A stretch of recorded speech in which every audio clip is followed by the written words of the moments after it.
नमस्ते पिताजी। रमेश, शहर से क्या कमा कर लाए हो? महंगाई बहुत बढ़ गई है और ऊपर से पेट्रोल के दाम भी, तो मैं ये।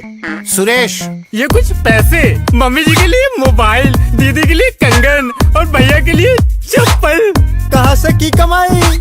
जॉय ई बाइक चलाई, उसने सारी बचत कराई, आखिर बचत भी तो है कमाई। जॉय ई बाइक जितनी दौड़ेगी उतनी बचत जोड़ेगी। आज ही घर लाएं और बचत कमाएं।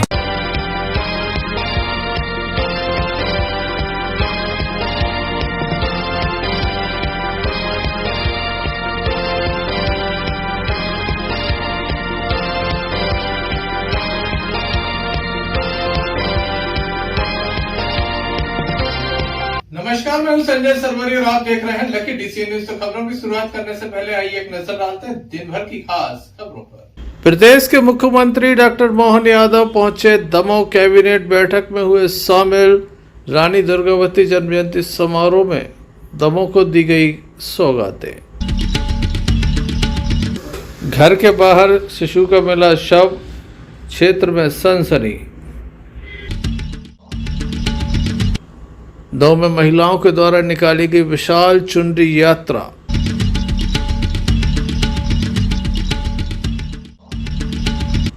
अड़सठवीं राज्य स्तरीय हैंडबॉल प्रतियोगिता के दूसरे दिन बालक वर्ग के खेले गए मैच। ये थी दिन भर की कुछ खास खबरें। खबरों का क्रम विस्तार से। खबरों में हम बात करेंगे मध्य प्रदेश सरकार के मुख्यमंत्री डॉक्टर मोहन यादव की, जो आज दमोह पहुंचे। रानी दुर्गावती जन्म जयंती समारोह में शामिल हुए, साथ ही कैबिनेट की बैठक भी आयोजित की गई। मध्य प्रदेश सरकार के मुख्यमंत्री डॉक्टर मोहन यादव आज शिवरामपुर पहुंचे। यहां पर रानी दुर्गावती की जन्म जयंती समारोह में वे सम्मिलित हुए। बड़ी संख्या में यहां पर स्थानीय लोग उनके स्वागत के लिए आतुर नजर आए। मध्य प्रदेश सरकार के मंत्री यहां पर पहले से ही उनका इंतजार कर रहे थे। स्थानीय नेताओं के द्वारा भी उनका स्वागत किया गया। इसके बाद ढोल नगाड़ों के साथ वह रानी दुर्गावती की प्रतिमा स्थल पर पहुंचे, जहां उनके द्वारा पुष्पांजलि अर्पित की। इस अवसर पर सरकार के कई मंत्री, विधायक, स्थानीय जनप्रतिनिधि, साथ ही मुख्यमंत्री आम सभा में पहुंचे, जहां उनके द्वारा प्रदेश की जनता को कई सौगातें दी। उसके पूर्व मंत्री धर्मेंद्र सिंह लोधी, मंत्री लखन पटेल के द्वारा भी अपनी बात रखी गई।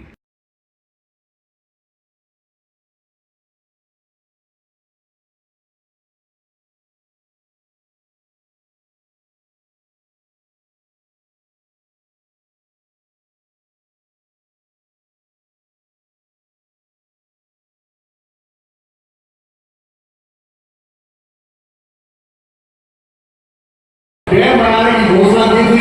मैं जनता को बताना चाहता हूं कि वो योजना दिल्ली पहुंच गई और माननीय मुख्यमंत्री जी उस योजना के दिल्ली में संबंधित मंत्री से बात भी करके आए। मतलब आप हमेशा हम लोग को देते रहते हैं, लेकिन जब जो डेटा उसी से तो मांगा जाता है।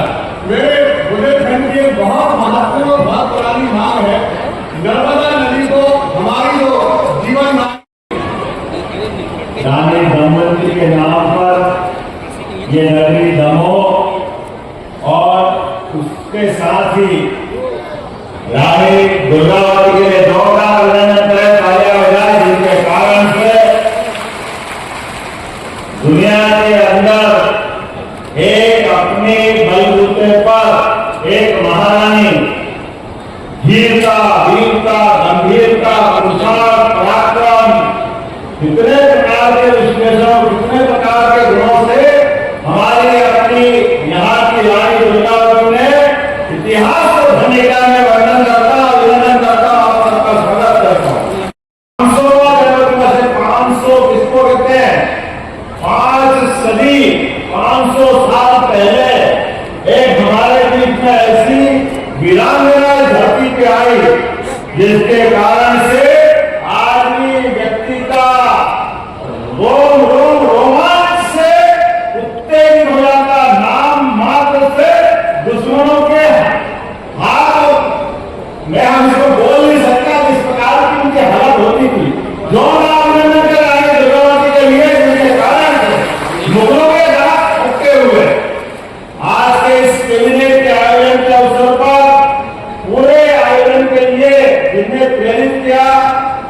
हमारे भी दो उप मुख्यमंत्री माननीय जगदीश देवड़ा जी, माननीय राजेंद्र शुक्ला जी, हमारे वरिष्ठ नेता जिनकी भूमिका रही है इतने को कराने में, श्रीमान प्रहलाद पटेल जी आपके पूर्व सांसद और हमारे अपने मंत्री, जिनका आग्रह था कि अगर दुर्गावती जी के नाम पर जबलपुर में कार्यक्रम किए जाते हैं तो जबलपुर तो होना चाहिए, लेकिन उनकी पहली राजधानी अगर कोई थी तो ये दमोह जिले का सिंगापुर था। मैं आपका वंदन करता हूँ, अभिनंदन करता हूँ। इस बात की प्रसन्नता है कि हमारे अपने दमोह में खासकर रानी दुर्गावती की जयंती के अवसर पर हमने कैबिनेट भी की है और जिस प्रकार से लाडली बहनाओं से लेकर सभी समाज हितैषी कामों को हमने जोड़ते हुए इसका कार्यक्रम का बहुरंगी रूप भी बनाया। जनता को बहुत अप्रिशिएट हुआ है।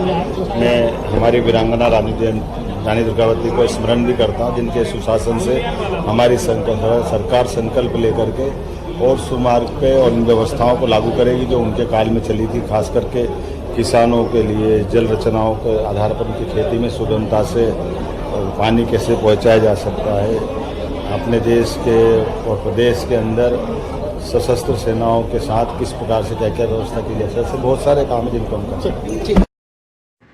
Sanjay Sarvaria, lucky DCN news. Madhya Pradesh सरकार की कैबिनेट बैठक आज दमोह के सिकरामपुर में संपन्न हुई। इसे किले का रूप दिया गया था, जहां पर ये कैबिनेट की बैठक हुई थी। यहां पर प्रदेश के मुख्यमंत्री की अध्यक्षता में कैबिनेट की बैठक संपन्न हुई, जहां पर कई तरह की सौगातें मध्य प्रदेश को मिली हैं। उनके द्वारा कई तरह के प्रस्ताव पास किए गए हैं। वहीं रानी दुर्गावती को लेकर उनके द्वारा कहा गया कि महिला सशक्तिकरण का इससे बड़ा उदाहरण नहीं हो सकता। कैबिनेट बैठक के बाद मध्य प्रदेश सरकार के कैबिनेट मंत्री दमोह के पूर्व सांसद प्रहलाद पटेल मीडिया से मुखातिब हुए, जिनके द्वारा जानकारी दी गई। अमरावती की पहली राजधानी अजय किले सिंगौरगढ़ में मध्य प्रदेश की कैबिनेट बैठक में इस शुभ अवसर पर मैं सभी पत्रकार मित्रों का हृदय से स्वागत और अभिनंदन करता हूँ और वीरांगना की 501वीं जयंती पर आप सबको प्रसन्नता पूर्वक बधाई भी देता हूँ। आज माननीय मुख्यमंत्री जी के प्रति भी मैं अपना आभार व्यक्त करता हूँ कि उन्होंने वीरांगना के चरणों में बैठकर जो फैसले किए बैठक का आयोजन किया है, इसलिए मैं मंत्री परिषद की तरफ से माननीय मुख्यमंत्री जी का भी वैसे आभार व्यक्त करता हूँ और उनका अभिनंदन भी करता हूँ। आज कैबिनेट में जो महत्वपूर्ण फैसले लिए गए, उसमें पहला फैसला कि जो हमारा SAF की 35वीं बटालियन मंडला में है, उसका नाम वीरांगना रानी दुर्गावती जी के नाम पर होगा। आज के दिन का ये पहला फैसला है। नवरात्रि का पर्व चल रहा है। दशहरा का उत्सव सारे राज्य में और सारे देश में मनाया जाता है, लेकिन माननीय मुख्यमंत्री जी ने पहले ही दिन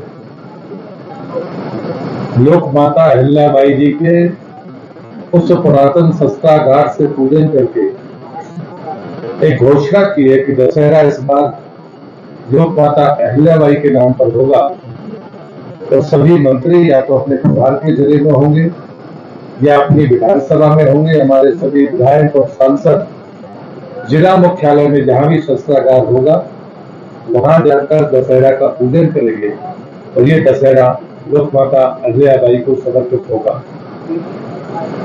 शक्ति अभिनंदन अभियान जो 2 अक्टूबर से 11 अक्टूबर तक चल रहा है, उसका विकास खंड से लेकर ग्राम स्तर तक एक विधिवत कार्यक्रम मध्य प्रदेश सरकार ने तय किया है। पहले बार में संवाद कार्यक्रम होंगे, जिसमें कहानियां, रोजगार, व्यवसाय, महिलाओं की उद्यमिता को लेकर जितने भी हमारे महत्वपूर्ण विषय होंगे, इस पर एक संवाद कार्यक्रम होगा।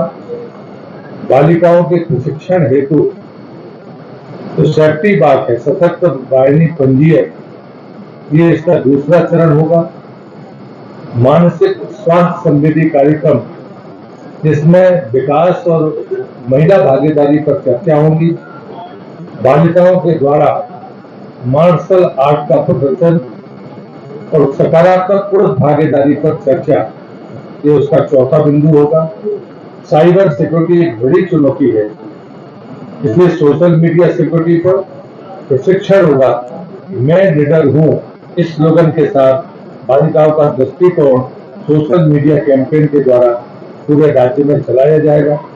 शक्ति संवाद समस्त थानों से जो हमारी संजय सरवरिया, लखीडी सी न्यूज़। खबरों में हम बात करते हैं शारदीय नवरात्रि की। माँ बड़ी देवी दरबार में प्रतिदिन भक्तों का मेला लगा हुआ है। आज सुबह से ही भक्त यहाँ पहुँच जाते हैं। रात्रि 3 बजे से बड़ी संख्या में भक्त यहाँ पर पहुँचते हैं। आरती के साथ जो भक्त होते हैं उन्हें माँ को जल अर्पित करने के लिए मिलता है। तो लोग पहले महाआरती में सम्मिलित होते हैं। प्रतिदिन सुबह महाआरती होती है और इसके बाद लोग माँ भगवती के दर्शन कर सकते हैं। मंदिर के अंदर प्रवेश प्रारंभ हो जाता है। तब तक हजारों की तादाद में लोग यहाँ पहुँच जाते हैं। प्रशासनिक व्यवस्थाएं भी यहाँ पर नज़र आती हैं। हालांकि कुछ क्षेत्रों में देखने में आ रहा है जब रात्रि के समय स्ट्रीट लाइट बंद रहती हैं, जिसके चलते माताओं बहनों को विशेष परेशानी हो रही है। माँ बड़ी देवी दरबार में किस तरह से भक्तों का मेला लगा हुआ है ये हम आपको दिखा रहे हैं। साथ ही 9 दिनों में विभिन्न स्वरूपों की लगातार पूजा अर्चना जारी है। भक्तों के द्वारा माँ को मनाने के प्रयास किए जा रहे हैं।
संजय सरवरिया, लखीडी सी न्यूज़। श्री कृष्ण चैतन्य महाप्रभु जी पावन वैष्णव परंपरा के संत नित्य लीला प्रवष्टि श्री चक्रधर प्रसाद भक्ति शास्त्री जी महाराज के शिष्य श्री गौर राधारण मंदिर के आचार्य श्री हरे कृष्णदास ब्रह्मचारी जी महाराज के द्वारा दिव्य श्रीमद् भागवत कथा का वाचन घंटाघर स्थित बूंदहू मंदिर में प्रारंभ हुआ। यह आयोजन श्री देव जानकी रमण जी बूंदहू मंदिर ट्रस्ट के द्वारा किया जा रहा है। श्रीमद् भागवत कथा के प्रथम दिवस पूज्य आचार्य श्री महाराज सिंह जी ने श्रीमद् भागवत कथा का महात्म्य वर्णन किया। प्रातः एक भव्य शोभा यात्रा निकाली गई थी जिसमें बड़ी संख्या में स्थानीय लोग मौजूद थे। दिव्य कथा में 5 अक्टूबर से 11 अक्टूबर तक दोपहर 2 बजे से शाम 6 बजे तक यह कथा आयोजित की जाएगी। सभी से उपस्थिति की अपील की गई है। संजय सरवरिया, लखीडी सी न्यूज़, दबाव।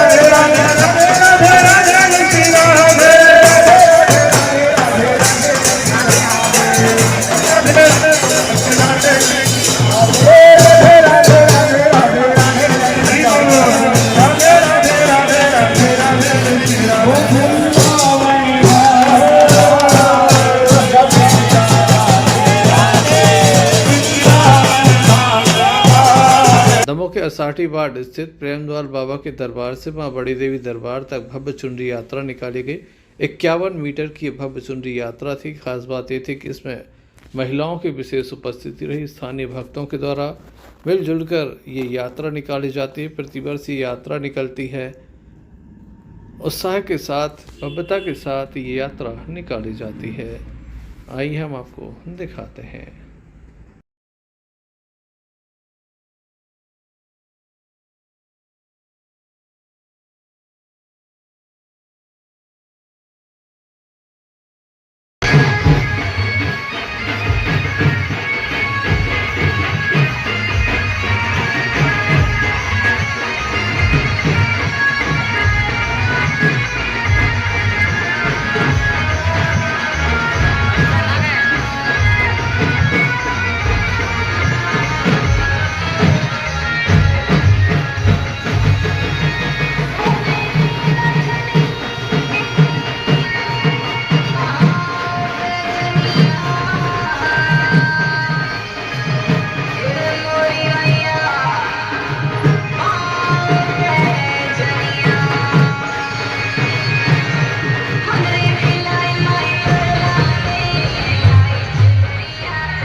प्रारंभ हुई चुनरी यात्रा कहाँ तक जाएगी? बड़ी माँ के चरणों में नमन। या देवी सर्वभूतेषु शक्ति रूपेण संस्था नमस्तस्यै नमस्तस्यै नमस्तस्यै नमो नमः। प्रेमद्वार बप्पा के यहाँ से महिला मंडल द्वारा चुनरी बड़ी देवी के लिए जा रही है। प्रतिवर्ष अनुसार लोगों में बड़ा ही जोर शोर उत्साह है। इसी प्रकार माता फलीभूत करती रहे और सबको सद्भावना दें और ऐसे ही कार्यक्रम सनातन के लिए होते रहे। जय माता। कितनी फीट की चुनरी है? 51 फुट। संजय सरवरिया, लखीडी सी न्यूज़, दबाव।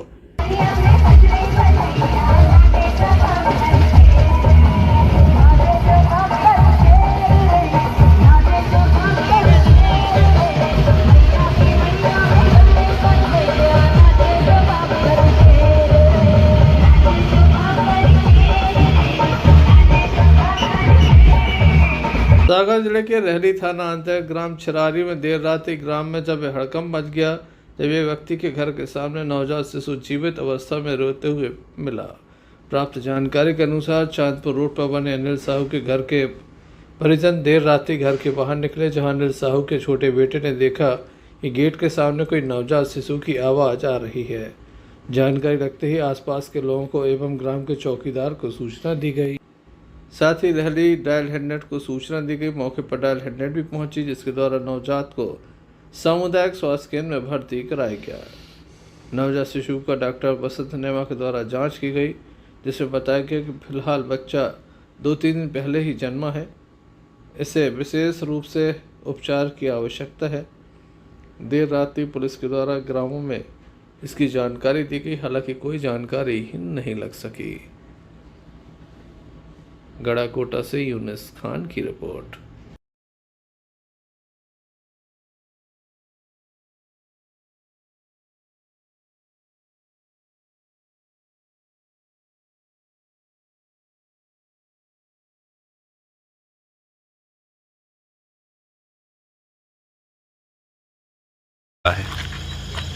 नवजात मिला है अपने साहू जी ने सूचना दी थी उसको, नंदकिशोर साहू जी ने। हम लोग उसको हॉस्पिटल ले जा रहे हैं पहले। कैसे जानकारी लगी है? साहू जी ने फोन लगाया था। ठीक। रानी दुर्गावती टाइगर रिजर्व के अंतर्गत आने वाले नौरादेही अभ्यारण्य की रेंज सर्रा के गेम परिक्षेत्र अधिकारी के द्वारा आज 2 अक्टूबर से 8 अक्टूबर तक आयोजित होने वाले वन्यजीव सप्ताह के अंतर्गत वन्यजीव की सुरक्षा को लेकर जागरूकता के उद्देश्य से स्कूली बच्चों के बीच कई तरह की प्रतियोगिताएं कराई गई। वहीं रैली निकालकर ग्रामीणों को भी जागरूक किया गया। नौरादेही अभ्यारण्य की रेंज के अलग अलग गांवों में वन्य प्राणियों की सुरक्षा को लेकर जागरूकता के उद्देश्य से कई तरह के कार्यक्रम आयोजित हो रहे हैं। वन्यजीव सप्ताह 8 अक्टूबर तक मनाया जाएगा। उसके बाद एक कार्यक्रम आयोजित कर प्रतियोगिता में हिस्सा लेने वाले छात्र छात्राओं को पुरस्कृत भी किया जाता है। इस अवसर पर प्राचार्य शासकीय उच्चतर माध्यमिक विद्यालय सर्रा बलबीर राय, रामकिशन सेन सहित अन्य शिक्षक मौजूद रहे। वहीं वन विभाग का अमला भी मौजूद रहा। तेंदुखेड़ा से भरत साहू की रिपोर्ट। वन्य प्राणी संरक्षण सप्ताह के तारतम्य में आप हम सभी यहाँ पर उपस्थित हुए हैं। इस कार्यक्रम का मूल उद्देश्य यही है कि हमने जिस तरह से अपने विद्यालय में कार्यक्रम के दौरान यह विगत वर्षों से जान रहे समझ रहे हैं, अपने एक कहावत है कि हम सुधरेंगे युग सुधरेगा, हम बदलेंगे युग बदलेगा।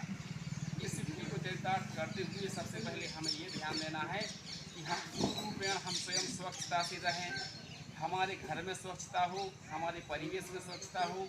जब हमारा घर स्वच्छ होगा तो निश्चित है मोहल्ले वाले देखेंगे, कहेंगे कि इनके यहाँ स्वच्छता है, तो वो अपने यहाँ भी अपनाएंगे। तो पहले हमें बदलना है और आपको देख कर के लोग निश्चित रूप से बदलेंगे। तो आप अपने आप में बदलाव कीजिए और जो व्यक्ति समझदार नहीं है उन तक यह खबर भेजें, समझाएं।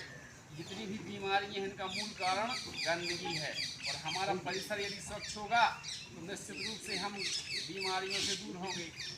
दूसरी बात ये है कि स्वच्छता का संदेश तो हमने गांव में रैली के माध्यम से दिया, लेकिन आज हम यहाँ जो बैठे हैं वन्य प्राणी संरक्षण सप्ताह जो मनाने जा रहे हैं, इसका कारण ये है कि देखो बेटा, हमने इकोसिस्टम पढ़ा हुआ है, ठीक है ना। तो इसमें जितना हमारा जीव, तो उसके अंतर्गत आपको एक लेखन कार्य दिया जाएगा या उसके संबंधित स्वच्छता से या फिर वन्य प्राणी संरक्षण के संबंध में आपको चित्रकला और एक लेखन कला की प्रतियोगिता आयोजित की जा रही है। उसमें जिसका प्रथम स्थान आएगा सब लोग उसको चयन करके बताएंगे, ठीक है। अब मैं आशा करता हूँ कि हमारे सेंसर भी कुछ 2 शब्द बच्चों के लिए बोले। जय भारत, जय हिंद। अपना अपना महत्व होता है और यदि यह श्रृंखला बिगड़ जाएगी तो निश्चित रूप से हमारे सिस्टम में कहीं ना कहीं समस्या खड़ी हो सकती है। इसलिए हमारी सरकारें, देखिए आप, कुल्लू नेशनल पार्क में चीते लाए गए, है ना। हमारे यहाँ नोरा देवी अभ्यारण्य था और रामकुमार रानी दुर्गावती, वीरांगना दुर्गावती राष्ट्रीय उद्यान के नाम से घोषित हो गए।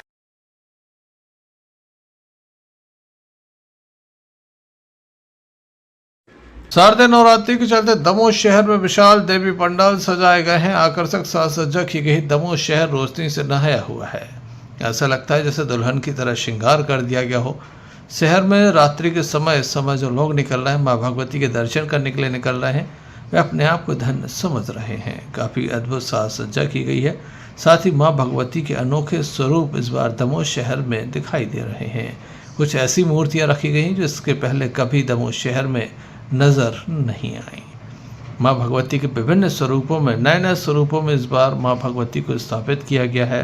सहज ही लोगों को ये अपनी ओर आकर्षित कर रही हैं। माँ भगवती लगातार भक्तों के मनोरथ पूर्ण करती हैं। तो वहीं दमोह शहर में किस तरह से आकर्षक साज सज्जा विशाल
इस वर्ष भी बुंदेली जलवा महोत्सव का भव्य आयोजन होने वाला है, जिसमें देश भर के कलाकार दमोह के बुंदेली जलवा महोत्सव के मंच पर एक से बढ़कर एक प्रस्तुतियां देंगे। अद्भुत। हम आपको बता दें कि स्टंटबाज भी इस कार्यक्रम में सम्मिलित होंगे। एक से बढ़कर एक कलाकार कला की प्रस्तुतियां देंगे। बुंदेली जलवा महोत्सव अपने आप में कुछ खास होता है, जहां आपने देखा कि 7 राज्यों के कलाकार एक साथ मंच पर नजर आए थे। फिल्मी हस्तियां भी दमोह के मंच पर नजर आती हैं। तो इस वर्ष भी कुछ खास होने वाला है, जहां बुंदेलखंड की प्रसिद्ध एक से बढ़कर एक कलाकार यहां पर प्रस्तुतियां देंगे, तो वही अंतर्राष्ट्रीय कलाकार भी मंच पर आने वाले हैं। तमाम तरह की तैयारियां चल रही हैं। आधुनिक मंच पर यह कार्यक्रम आयोजित होगा। समाज की कुछ प्रतिभाओं को भी हम सम्मान करेंगे। महिलाओं के बैठने की यहाँ पर पर्याप्त सुरक्षित व्यवस्था होगी। वहीं तमाम लोगों के लिए काफ़ी कुछ खास होगा। वहीं कलाकारों के लिए काफ़ी बड़ा मौका है। लगातार वह इस कार्यक्रम के जहां सहयोगी हो सकते हैं, तो वहीं प्रतियोगिता में इनाम भी हासिल कर सकते हैं। रजिस्ट्रेशन कराइए। आप अपना वीडियो इस नंबर पे दे दीजिए। अगर आप सिलेक्ट होते हैं तो इस कार्यक्रम में आप अपनी प्रतिभा का जलवा बिखेर सकते हो, जीत सकते हैं ढेर सारे इनाम।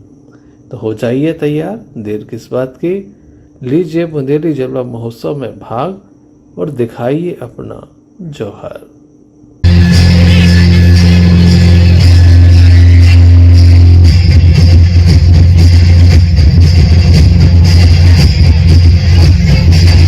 संतुलित करके नृत्य करना।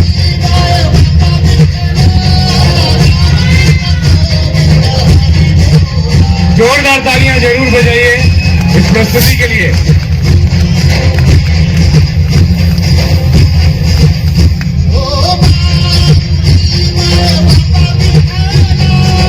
दमोह के शासकीय जेपीबी कन्या उच्चतर माध्यमिक विद्यालय के मैदान में 68वीं राज्य स्तरीय साले हैंडबॉल क्रीड़ा प्रतियोगिता का आयोजन किया जा रहा है। बालक बालिका मिनी वर्ग का ये आयोजन चल रहा है। दूसरे दिन बालक वर्ग में मैच खेले गए। यहाँ पर खिलाड़ियों के द्वारा अपना जौहर दिखाया गया। संभागों की टीम है। लगातार यहाँ पर जो खिलाड़ी हैं वो अपना पसीना बहा रहे हैं। खेल के नए नए तरीके देख रहे हैं, किस तरह से ये खेल खेले जाते हैं। कोच भी मौजूद रहते हैं। मैच में निर्णायक यादवेंद्र चौधरी, अवलोक शर्मा, शिवराज सिंह बैस, विजय रावल, रणजीत सिंह सैनी, अरविंद सिंह, शाहिद खान, नीतेश, वीरेंद्र शुक्ला, देव कुमार, शाहीन शेख, प्रिया बमोरिया, निशांत सिंह ठाकुर, धीरेन्द्र देशमुख, शुभम यादव, मुकेश मिश्रा रहे।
Sanjay Sarvaria, lucky DCN news, Damoh.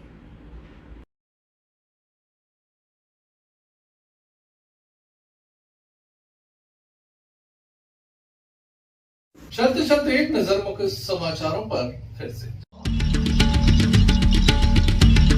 पोषण आहार लेकर जा रहा ट्रक पलटा, बाल बाल बचे चालक परिचालक।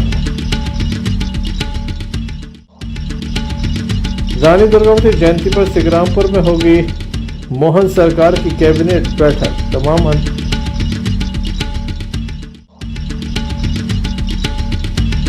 मां भगवती के दरबार में लगा भक्तों का मेला।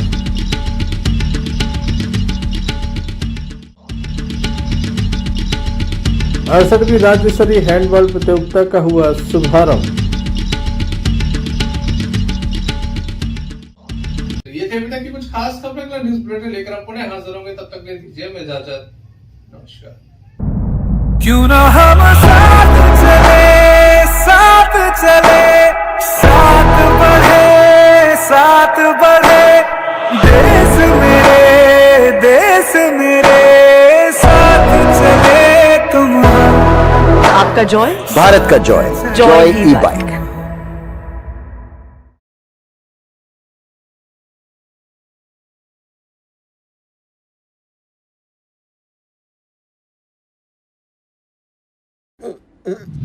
फारूक अंकल को ये कहने की क्या जरूरत थी?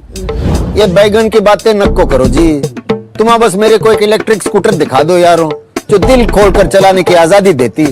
मैं चड्डी बनियान पहन को फुल टाइम सर पे खड़ा रह जाता। देखो, प्रेजेंटिंग द ऑल न्यू मीहॉस, इंडिया का सबसे मजबूत electric scooter with extra large space and comfort, यानी दिल खोलकर चलाने की आजादी। मीहॉस, भारत का अनब्रेकेबल जॉय।